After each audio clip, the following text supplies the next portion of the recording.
Татарстанның профессиональ жыр сәнгать үсешенә зур өлеш керткән мәшһүр композитор, татар актрисасы, җырчы Сара Садыковага мемориаль такта куйдылар.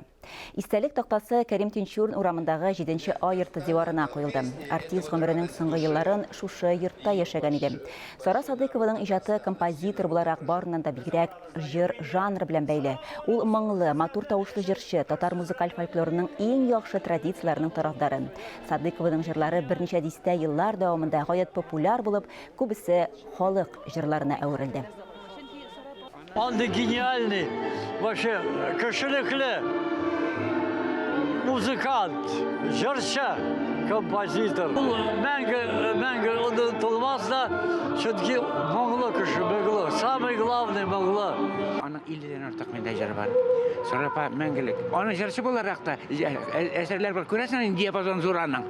Әні біттін көзінчәліне рақытлайым жырлай, профессионал әйбетләп жырлай. Сарапа менің исән чақтан менің көңілімде